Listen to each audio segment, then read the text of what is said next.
Surgiram novos detalhes sobre o encontro entre Donald Trump e Vladimir Zelensky ontem na Casa Branca e se todos eles se concretizarem, a Ucrânia pode realmente sair da guerra em uma posição vitoriosa. O Senado dos Estados Unidos da América, como eu disse no episódio anterior, acabou realizando uma votação processual sobre o projeto de lei de novas sanções contra a Rússia e o Irã. A importância do momento está no fato de que a votação ocorreu no dia do funeral do senador Lindsey Graham, coautor desse documento e logo após uma reunião fechada dos senadores com o presidente da Ucrânia, Volodymyr Zelensky, que chegou aos Estados Unidos na véspera. No mesmo dia, Zelensky concedeu várias entrevistas a publicações americanas e fez declarações sobre a situação na linha de frente, sobre os planos da Rússia e sobre o pedido urgente de fornecimento de mísseis interceptadores Patriot para a Ucrânia. Trump promete fornecer um pacote de armamentos para que a Ucrânia possa se defender no inverno e também está mudando a estratégia de apoio à Ucrânia como um todo. Em geral, vamos analisar neste episódio os novos detalhes da visita de Zelensky a Washington e o que foi prometido a ele na Casa Branca. Meu nome é Alexei Petty e vamos discutir isso juntos, mas antes de começar, peço que vocês se inscrevam neste canal do YouTube. Estamos chegando à marca de 300 mil inscritos, então ficarei muito grato. Agradeço por cada inscrição de vocês. Então, como vocês sabem, ontem Donald Trump e Vladimir Zelensky tiveram um encontro pessoal, o segundo em um mês, e depois disso Zelensky se reuniu com senadores. Aqui, para não me alongar muito, já vou destacar. Eu reparei como os russos começaram a escrever que, vejam só, deixaram Zelensky entrar na Casa Branca pela porta dos fundos, porque segundo eles é assim que a Casa Branca trata o Zelensky. De cara, esse seu boneco de pelúcia ridículo, o Vladimir Putin, nem em Washington vão deixar entrar, muito menos na Casa Branca. Esse tipo de lixo nem é permitido no mundo civilizado. Nem pelo telefone o Trump fala com ele, embora parecesse que ia fazer isso no dia 8 de julho.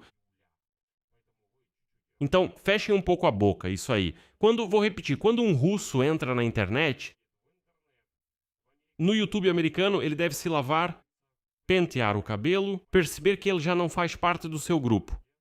Ele entrou no mundo civilizado e deve se comportar de acordo. Não como Sergei Lavrov, seu ministro das Relações Exteriores. Não desse jeito. É preciso se comportar de forma adequada. Caso contrário, você é apenas lixo e o que fazem com ele? Jogam fora? Vamos continuar.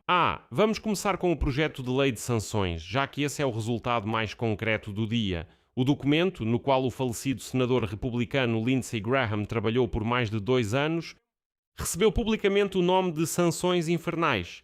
Esse termo foi introduzido pelo próprio Lindsey Graham. Essa lei dá ao presidente dos EUA o direito de impor tarifas de importação direcionadas contra países que compram grandes volumes de petróleo e gás russos ou ajudam o Kremlin a contornar as sanções energéticas. Além disso, Trump pode impor tarifas de até 100% inclusive contra os 5 maiores importadores de petróleo russo, incluindo Índia e China. O documento também concede a Trump o poder de cancelar essas tarifas a seu critério. Embora haja uma nuance em relação à China, Trump pode nem sequer impor tarifas contra ela, como dizem, para evitar conflitos, mesmo com a China ajudando os russos. Aqui é importante destacar que a votação no Senado em 29 de julho foi processual. Ou seja, ela abre caminho para a discussão do projeto de lei no plenário do Senado e para a análise de todas as emendas escritas. Ou seja, o documento ainda passará por uma votação final. Depois a análise pela Câmara dos Representantes e a assinatura pelo presidente dos EUA. Trump declarou anteriormente que apoiaria essa iniciativa, mas somente depois de insistir na inclusão de sanções adicionais contra o Irã. Foi exatamente isso que foi feito. De modo geral, agora há todas as chances de que a lei finalmente seja aprovada. E aqui está o simbolismo do momento, como declarou Zelensky, cito, está no fato de que justamente hoje, no dia da despedida do senador Lindsey Graham, no Senado ocorreu uma votação processual sobre o projeto de lei de sanções contra a Rússia, no qual ele trabalhou tanto e por tanto tempo. Foi uma honra estar presente durante a contagem dos votos. 86 senadores apoiaram o documento. Este é o primeiro passo para realizar os planos de Lindsey Graham e, sem dúvida, um avanço rumo à paz. Então, os senadores convidaram Zelensky para observar parte da votação da galeria do Senado. Depois disso, ele aplaudiu e agradeceu. E então, os senadores retribuíram com aplausos. No geral, isso foi planejado exatamente como uma demonstração. mas houve também outro resultado importante da visita de Volodymyr Zelensky aos EUA, que agora, aliás, já está na Polónia. E depois do encontro com Trump, Zelensky deu uma entrevista à publicação Axios e ao canal de TV Fox News, em que revelou detalhes.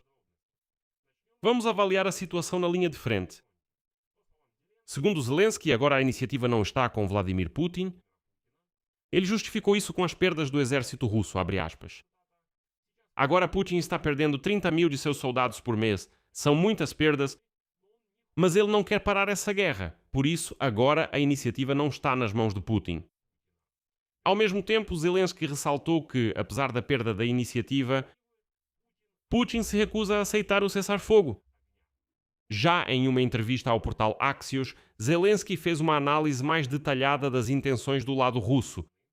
Segundo ele, Vladimir Putin está avançando em direção a uma escalada ainda maior e pode até tentar provocar outros países da região para conseguir uma vitória mais fácil que possa ser vendida ao seu público selvagem e ignorante. Tipo, já que não está dando certo na Ucrânia, por que não tomar um pedaço de algum país vizinho, até mesmo de um país da OTAN, mostrar isso logo como vitória, incitar esses russos imundos à guerra, e aí pode até recuar, meio que rastejar para trás e dizer: ops, cometemos um pequeno erro. O principal é que a sociedade russa volte a estar sedenta de sangue e pronta para a guerra. Zelensky declarou que a Rússia continua recebendo armas do Irã e está construindo infraestrutura para receber 30 mil militares adicionais da Coreia do Norte, que depois serão enviados para lutar na Ucrânia. Ele também afirmou que a Coreia do Norte fornece mísseis balísticos e outras armas para a Rússia. Além disso, Zelensky afirmou que Vladimir Putin está tomando medidas discretas para se preparar para uma possível mobilização de mais 500 mil militares. Quanto ao processo de negociação, o quadro que Zelensky descreve é bastante ambíguo. Segundo ele, os enviados de Donald Trump, Jared Kushner e Steven Witkoff, continuam em contato com os negociadores russos e ucranianos, mas na maior parte do tempo ainda assim dedicam-se ao Irã. Um dos resultados do encontro com Trump foi a provável visita de Kushner e Witkoff a Kiev nas próximas 2 semanas. Esta será a primeira viagem deles à Ucrânia após várias visitas à Rússia. E então Zelensky disse que quer discutir detalhadamente com eles as ideias para retomar as negociações de paz e quer que eles vejam a situação na Ucrânia pessoalmente, com seus próprios olhos. Tipo, isso é legal, claro, como disse J.D. Vance, eu vejo pelos stories e reels no Instagram o que está acontecendo na Ucrânia. Mas o melhor é ver com os próprios olhos. Como os mísseis russos destroem hospitais, escolas, destroem prédios residenciais, matam crianças na Ucrânia, matam civis, destroem usinas elétricas, atacam lojas, depósitos de alimentos e assim por diante.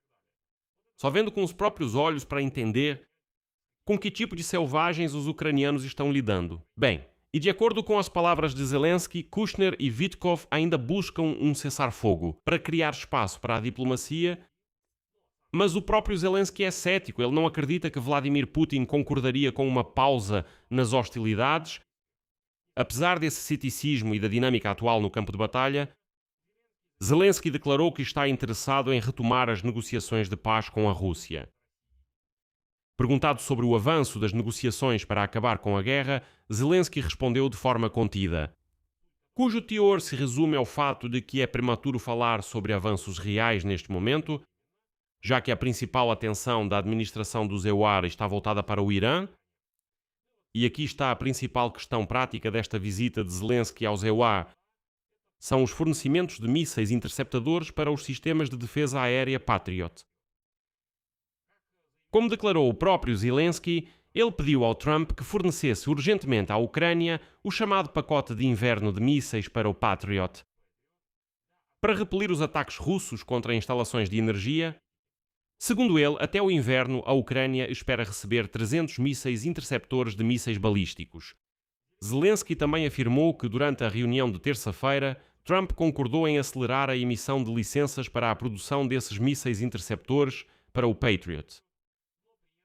Mas ele ressaltou que mesmo com a obtenção da licença para estabelecer a produção de uma grande quantidade de interceptores, serão necessários de 1 a 5 anos. Segundo Zelensky, esses prazos são inaceitáveis, pois, segundo ele, a Ucrânia já precisava desses mísseis antibalísticos ontem. Ele destacou que Trump prometeu tentar ajudar, mas deixou claro que isso é difícil devido à própria necessidade dos IMEA desses interceptadores em meio à guerra com o Irã. Então, após a visita à Casa Branca, Zelensky também informou que se encontrou pessoalmente com representantes dos Estados Unidos, das empresas de defesa americanas Lockheed Martin e Raytheon, que produzem esses mísseis interceptadores, mas já há vazamentos de informações de que as próprias empresas estão relutantes em transferir tecnologias. Por enquanto, elas estão tentando se resguardar, obter algumas garantias do Trump e assim por diante. Mas o contexto desse pedido do Zelensky ao Trump é muito importante. Por exemplo, segundo a Força Aérea das Forças Armadas da Ucrânia, durante o ataque massivo na noite de 6 de julho, as forças de defesa antiaérea, infelizmente, não conseguiram interceptar nenhum míssil balístico devido à falta de munição. Para o Patriot, assim, as defesas aéreas ucranianas só puderam assistir aos ataques de mísseis russos contra a Ucrânia. Aqui surgiu outro tema: a relação da Ucrânia com Israel diante da questão iraniana, apesar da falta de informações diretas. Não há informações em fontes abertas sobre o que foi discutido com Trump na reunião, mas na internet, nós analisamos isso ontem, está no meu canal do Telegram, já está circulando um vídeo, no qual Zelensky e Netanyahu estavam discutindo algo de forma muito emocional no funeral do senador Lindsey Graham. Acho que em breve ainda surgirão informações sobre isso. Se é possível uma aproximação entre Israel e Ucrânia sobre essa questão. Sobre a avaliação do que ocorre em Washington, por exemplo, o jornal Financial Times caracterizou o encontro entre Trump e Zelensky como, cito, uma reviravolta brusca na posição de Trump em relação à Ucrânia. Segundo o Financial Times, os assessores mais próximos do presidente ucraniano disseram ao jornal que Zelensky sempre considerou a comunicação pessoal com Trump a maneira mais eficaz de convencê-lo. E esse encontro não foi exceção. Dizem que Trump está atualmente o mais favorável possível à Ucrânia, já que seguiu o conselho de seus assessores de não conversar ainda com os russos sujos, em particular com Vladimir Putin. Dizem que não precisa da influência desses russos selvagens. Por enquanto, nem converse com eles. Tente entender o que realmente está acontecendo e só depois você vai falar ao telefone com o ditador careca Putin.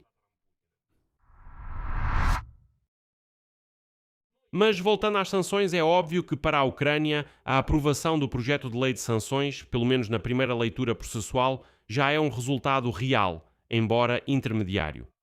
Antes que a lei entre em vigor definitivamente, ainda resta a votação final no Senado, a análise na Câmara dos Representantes e a assinatura do Presidente, ou seja, o processo está longe de ser concluído. A promessa de Trump de agilizar licenças para a produção dos mísseis Patriot segue por ora apenas como intenção política, e não uma entrega direta dos mísseis.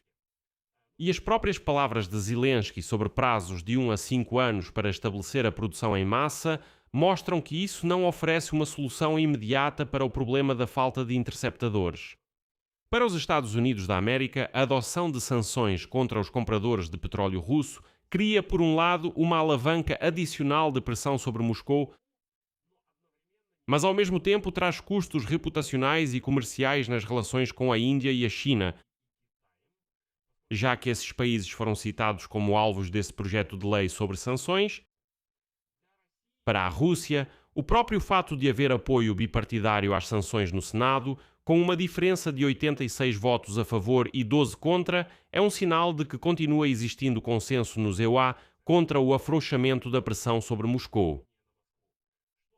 O que, aliás, vai contra a estratégia de espera do Kremlin, à qual o porta-voz do Kremlin, Dmitry Peskov, já havia se referido. Ele disse algo como: vamos esperar, vamos esperar. Eles claramente estavam ganhando tempo e agora isso começa a jogar contra eles. Ou seja, até mesmo a votação processual é um sinal de que em Washington começam a entender que é assim. Nós tentamos pressionar a Ucrânia para fazer até algumas concessões à Rússia. Isso não funcionou, porque a Rússia é atrevida. A Rússia é uma criatura insolente, ela avança ainda mais e, mesmo tendo recebido a promessa de um super acordo, ela ainda assim recusa. Então, o que fazer? Lembramos da campanha eleitoral e do início da presidência de Trump. Marco Rubio, naquela época, dizia que Marco Rubio e os conselheiros militares falavam que existiam duas abordagens.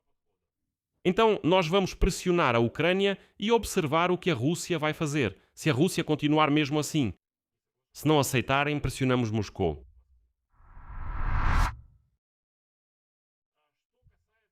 Quanto aos cenários futuros, acho que estamos caminhando em 3 possíveis direções. A primeira,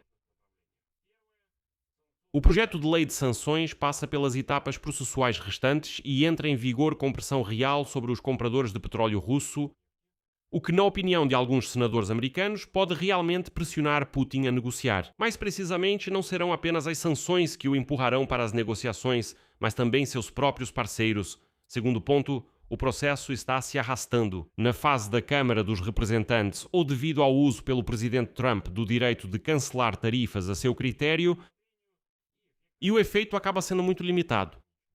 Terceiro, no que diz respeito ao Patriot. O envio de interceptadores depende da necessidade do EUA desse armamento para a guerra com o Irã. E o pacote de inverno prometido pode, infelizmente, não se materializar até o prazo anunciado, embora seja possível encontrar uma solução. Esses mísseis interceptadores também estão nos estoques dos europeus.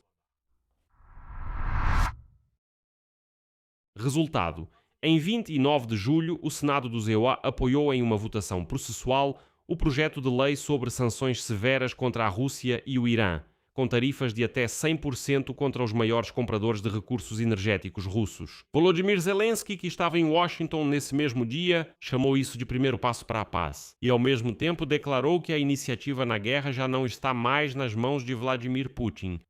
Mas a Rússia está preparando uma nova mobilização e recebendo apoio do Irã e da Coreia do Norte. Ele também fez um apelo a Donald Trump por um pacote emergencial de inverno com 300 mísseis interceptadores Patriot e recebeu a promessa de acelerar o licenciamento de sua produção com uma ressalva que o início real da produção em massa levará anos.